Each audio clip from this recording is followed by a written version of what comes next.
I got so much motherfucking design on right now. Break it down, bring it back, make it clap. I got 3 old thoughts, new block, where that damn bitches on my line, and you know. Assalamualaikum warahmatullahi wabarakatuh.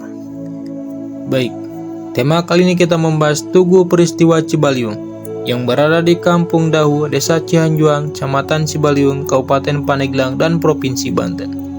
Ya, situs sejarah yang ternyata menyimpan duka di tahun 1949 banyak menyimpan peristiwa sejarah. Kedatangan Belanda ke Indonesia pasca proklamasi ditentang oleh seluruh rakyat Indonesia.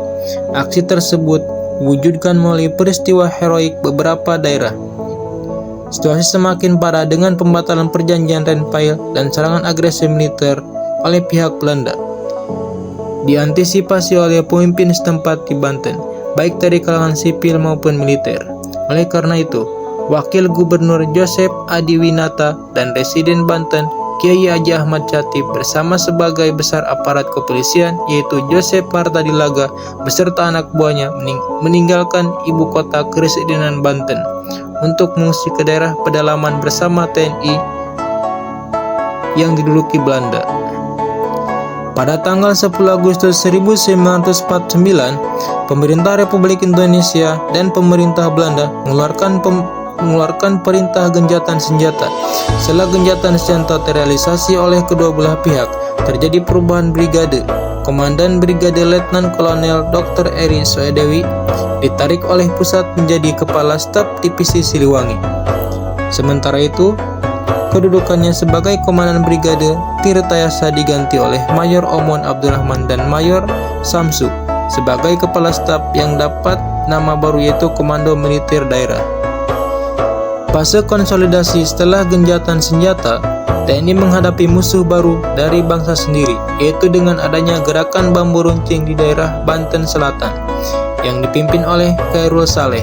Gerombolan itu dari perjalanan Bogor menuju Cibaliung dengan maksud adanya tujuan yang mereka niatkan, yaitu menekan untuk tidak mengetahui hasil dari konspirasi meja bundar.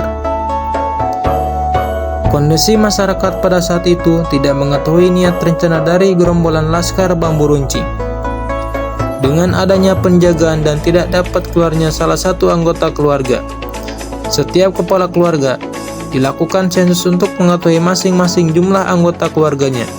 Setelah disensus, pada malam harinya mereka datang lagi untuk mengontrol kembali agar anggota keluarga tetap kumpul di rumah masing-masing. Ternyata waktu itu mereka sudah mempunyai tujuan, yaitu hendak membunuh 3 tokoh pejabat Banten. Di antaranya adalah Kolonel Joseph Martadilaga, Kiai Haji Ahmad Patwani, dan Kiai Muhtar Tresna. Ketika Laskar Bambu Runcing bergerak dari Malingping menuju Cibaliung, daerah Cikesik, mereka bertemu dengan Residen Banten, Kiai Haji Ahmad Chatib. Ia tidak dibunuh oleh bambu runcing dan apa yang dibicarakan oleh pemimpin bambu runcing dengannya tidak diketahui. Ahmad Patwani menjadi wakil Residen Banten sejak pemerintah daerah Banten yang ada di pedalaman menggantikan wakil Residen Banten, Sobari, yang memihak pada Belanda. Setelah menjadi wakil residen, kedudukannya sebagai Ketua Dewan Partai Masyumi Daerah Banten untuk sementara dijabat oleh Wakil Ketua Dewan Partai Saldi Hasan. Laskar Bambu Runcing yang dipimpin oleh Khairul Saleh dengan anggotanya kira-kira 150 orang melakukan penculikan dan pembunuhan kepada 3 pejabat tersebut. Kiai Ahmad Patwani tertangkap di Cikesik. Aksinya mereka lakukan di kebun milik Ki Soleman, Lurah Cihanjuang. Dulu Desa Cibingbin. Informasi pembunuhan 3 pejabat tersebut disampaikan langsung dari Pandeglang bahwa Kiai Haji Patwani dibunuh di Desa Cibingbin sebelum berubah menjadi Desa Cihanjuang. Maka turunlah dari Keresidenan dan TNI dengan dibantu oleh masyarakat sekitar. Seminggu dari dibunuhnya jasad mereka sehingga akhirnya ditemukan jenazah 3 orang tersebut dalam liang lahat yang sama. Menurut informasi terdapat cangkul di sekitar tempat tersebut dengan dihiasi darah, sehingga memicu kecurigaan bahwa Kiai Haji Patwani, Joseph Martadilaga, dan Kiai Muhtar Tresna dibunuh di sekitar tempat tersebut. Jenazah Haji Yusuf dan Martadilaga kemudian dimakamkan di makam keluarga di Kampung Ciherang, Kota Pandeglang. Wakil Residen Ahmad Fatoni dimakamkan di Serang dan Letnan 2 Mukhtar dibawa ke Yogyakarta. Sekarang tempat tugu peringatan yang dibangun dan diresmikan atas rujukan pemerintah Jawa Barat, dibangun atas anggaran pemerintah dengan proses pembangunan dibantu oleh masyarakat sekitar Kampung Dahu dan diresmikan oleh Kadapol Jawa Barat Brigjen Polisi Swagiri pada tanggal 25 September 1971 di Kampung Dahu, Desa Cianjong, Kecamatan Cibalong, Kabupaten Pandeglang.